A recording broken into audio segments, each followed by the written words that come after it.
There's a moment in Naruto Shippuden that I think about more than I probably should. It's when Pain looks down at the crater he's just made out of the Hidden Leaf Village, and he asks Naruto a question that, honestly, the show never fully answers. He says, "How will you confront this hatred in order to create peace?" And the thing is, he's not being rhetorical, he genuinely wants to know, because Pain tried. He really, genuinely tried to answer that question himself, and the answer he arrived at was so horrifying, so extreme, that it turned him into one of the most dangerous people in the entire ninja world. But here's what makes him one of the best written antagonists in anime history. You can trace every single step of his logic, and at no point does he stop making sense. That's what's terrifying about him. Not the Rinnegan, not the 6 bodies, not the almighty push that flattened an entire village. What's terrifying is that his argument is coherent. To understand Pain, you have to start with Nagato. And to understand Nagato, you have to understand what the world looked like through his eyes before he ever picked up an ideology or a title or a god complex. Nagato was a child of war. Not war in the abstract sense, not war as something happening on the news. War literally walked through his front door. Hidden Leaf Shinobi, soldiers from the very village that would later call itself righteous, killed his parents right in front of him. He was a small kid. He wasn't a combatant. His parents weren't combatants. They were collateral damage. And the shinobi who did it didn't even care enough to confirm who they were killing before they did it. They just saw movement and reacted. Now here's what matters psychologically. This isn't just trauma. This is formative trauma. There's a huge difference. When something devastating happens to an adult, it reshapes their worldview. Sure, but when it happens to a child, it doesn't reshape anything because there's nothing to reshape yet. It becomes the foundation. Nagato didn't learn that the world is cruel. He learned that the world is cruel before he learned almost anything else. That's his baseline. That's his 0 point. And then he's alone, wandering through a war-torn country, starving, watching people die around him like it's weather, until he meets 2 other kids doing the exact same thing, Yahiko and Konan. And this is where it gets psychologically interesting, because Yahiko becomes arguably the most important person in Nagato's entire life. Not Jiraiya, not Konan. Yahiko. Yahiko is the one who gives Nagato something he's never had before, a framework for hope. Yahiko looks at the same broken world Nagato sees and says, "I'm gonna change this. Not, I'm going to survive this, or I'm going to escape this. Change it." And Nagato latches onto that with everything he has, because when you're a traumatized child with no parents and no home, and someone offers you a reason to keep going, you don't just accept it. You fuse with it. It becomes load-bearing. You build your entire emotional architecture around it. This is a well-documented psychological pattern, by the way. Children who experience severe early trauma often form what psychologists call insecure attachments, and they tend to fixate on a single source of stability with an intensity that goes way beyond normal bonding. Nagato doesn't just love Yahiko. Nagato needs Yahiko. Yahiko is the proof that the world can be different. Remove Yahiko and you remove the proof. Remember that. It becomes important. So Jiraiya shows up. And Jiraiya is fascinating in this story because he represents something very specific. He represents the idea that the existing system can produce good people. Here's this powerful ninja from one of the 5 great nations, and he's kind, he's patient. He teaches these 3 orphans how to survive, how to fight, how to protect themselves. And more than that, he validates Yahiko's dream. He tells them that peace is possible and that they might be the ones to bring it about. But here's the subtle thing that I think a lot of the people miss. Jiraiya's philosophy, the one he passes on to these kids, is essentially idealistic but vague. He believes in peace, he believes people can understand each other, but he never gives them a concrete mechanism. He gives them hope, but hope isn't a strategy.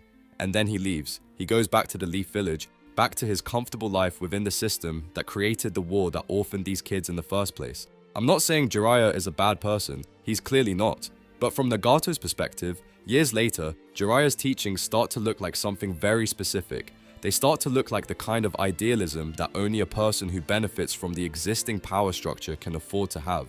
Jiraiya can believe in the goodness of people because Jiraiya comes from a village that wins its wars. He's never been the collateral damage, and that disconnect, that gap between Jiraiya's idealism and the reality Nagato lives in, becomes one of the central tensions in Pain's entire philosophy. The 3 of them grow up. They form the original Akatsuki, which people forget was a peace organization. That's what's so tragic about it. The Akatsuki started as exactly the kind of thing Jiraiya would have been proud of. A group of people trying to end conflict through dialogue, through negotiation, through building bridges between factions in the Hidden Rain village. And it was working, slowly, painfully, but it was working. And then Hanzo happened, and Danzo happened. Hanzo, the leader of the Hidden Rain, felt threatened by the Akatsuki's growing influence, and Danzo, operating in the shadows of the Leaf Village, saw an opportunity to maintain the balance of power that benefited his own village. So they conspired together, set a trap, and forced Nagato into an impossible choice. They captured Konan and told Nagato to kill Yahiko or Konan dies. And Yahiko, being Yahiko, threw himself onto Nagato's kunai. I want to sit with this for a second because this is the hinge point of the entire story.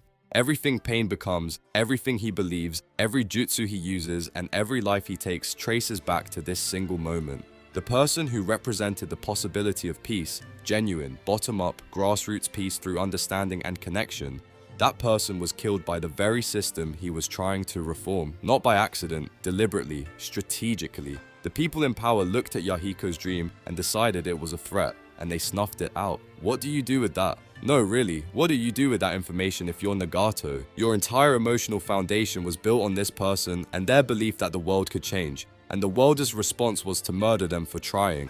Not only that, but the murder was facilitated by a student of the same teacher who told you peace was possible. The system isn't just failing to produce peace. The system is actively, intentionally destroying anyone who gets close to achieving it. This is where Nagato dies and Pain is born. And I mean that almost literally. He takes Yahiko's body and turns it into the main path of Pain. He makes Yahiko's corpse the face of his new ideology. And that's not just creepy villain behavior, that's deeply psychological. He can't let go of Yahiko, so he literally refuses to let Yahiko's body go. But he also transforms Yahiko from a person into a symbol. The Diva Path isn't Yahiko anymore, it's what Yahiko's death proved. It's walking evidence of the world's cruelty. And here's where Pain's philosophy crystallizes into something genuinely interesting from a philosophical standpoint. Pain looks at the ninja world and identifies what he sees as the fundamental problem. People don't understand pain. Not physical pain, though that's part of it. He means suffering in the broad sense. People in positions of power, people in stable villages behind big walls with strong militaries, they don't understand what it feels like to lose everything. And because they don't understand, they perpetuate the cycle. They start wars for resources or pride or strategic advantage, and the people who pay the price are always the ones at the bottom. The orphans, the small nations, the collateral damage. And Pain argues that this isn't a flaw in the system.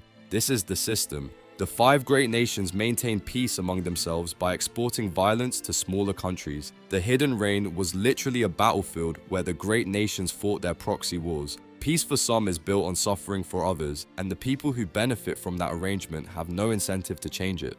Why would they? They're comfortable. This is, whether Kishimoto intended it or not, a pretty solid realpolitik analysis. It echoes thinkers like Thucydides, who argued that the strong do what they can and the weak suffer what they must. It echoes Hobbes, who believed that without an overwhelming force to impose order, human beings will default to conflict because that's what rational self-interest produces. Pain is basically looking at the ninja world and saying what a lot of real-world political theorists have said.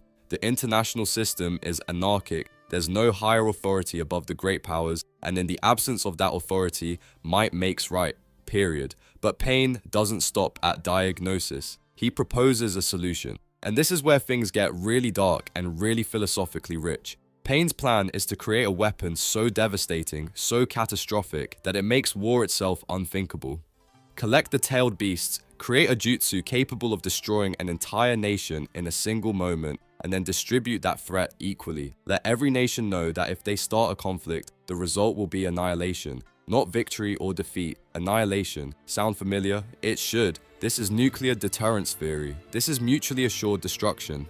Pain independently arrived at the same conclusion that Cold War strategists did, that the only way to prevent war between powerful actors is to make the cost of war so astronomically high that no rational actor would ever initiate it. And here's the uncomfortable part. It worked. In real life, I mean. The Cold War never became a hot war between the US and the Soviet Union. And most international relations scholars agree that nuclear weapons were a significant reason why. The logic of deterrence, as horrifying as it is, has a track record. So when Pain lays out his plan, you can't just dismiss it as crazy villain talk. There's a real argument there. But Pain goes further than simple deterrence, and this is where his psychology starts bleeding into his philosophy in ways that I think are really important to notice. Pain doesn't just want to prevent war. He wants people to understand pain. He wants suffering to be distributed equally. He talks about it almost in spiritual terms. Pain as a teacher, pain as the only universal language, pain as the thing that connects all human beings. And this reveals something about Nagato that I think is easy to miss. For all his talk about being a god, for all his detachment and his 6 bodies and his cold logic, Pain's philosophy is ultimately emotional. It's rooted in a very human, very understandable feeling, which is the feeling that his suffering was invisible. Nobody in power cared about what happened to him. Nobody in the Hidden Leaf lost sleep over the orphans their wars created. His pain didn't matter to anyone who had the power to prevent it. So his solution isn't just create peace. His solution is make everyone feel what I felt. There's a difference, and that difference is the gap between a political philosophy and a trauma response. Pain presents his plan as rational, calculated, even divine. But underneath all of that, there's a kid screaming. Why didn't anyone care? And that's why the confrontation with Naruto hits so hard, because Naruto is, in many ways, Pain's mirror image. Same kind of childhood, same loneliness, same neglect, same experience of being treated as less than human by the village around him. Naruto had every reason to arrive at the same conclusions Pain did, and Pain knows this. That's why he doesn't just try to defeat Naruto, he tries to convince him. He's looking for validation. He wants Naruto to say, "You're right, the world is broken in exactly the way you think it's broken, and your solution is the only one that makes sense." And Naruto can't answer him. That's the moment that makes this confrontation legendary. Pain asks, how would you confront this hatred? And Naruto doesn't have a rebuttal. He doesn't have a policy proposal. He doesn't have a 5-point plan for restructuring the international ninja order. He just has this stubborn, almost irrational refusal to accept that Pain's way is the only way. Some people criticize this as a weakness in the writing. I actually think it's the most honest thing the show ever did, because the truth is, there is no easy answer to the cycle of violence. Pain's analysis of the problem is largely correct. The system is unjust. Power does corrupt. People in comfortable positions do ignore the suffering of others. And individual kindness, the Jiraiya approach of just believing in people and hoping for the best, clearly isn't enough on its own. But Pain's solution requires becoming the thing you hate. To end violence through the threat of greater violence, you have to be willing to commit that violence. And once you do, you're part of the cycle. You're no longer an alternative to the system. You're just the newest, most powerful version of it. Naruto's answer, when he finally gives one, is basically, I don't know how to fix it, but I know your way is wrong and I'm going to keep trying until I find a better answer. And yeah, that's not intellectually satisfying, but it's honest. And more importantly, it represents something that Pain lost the ability to do a long time ago.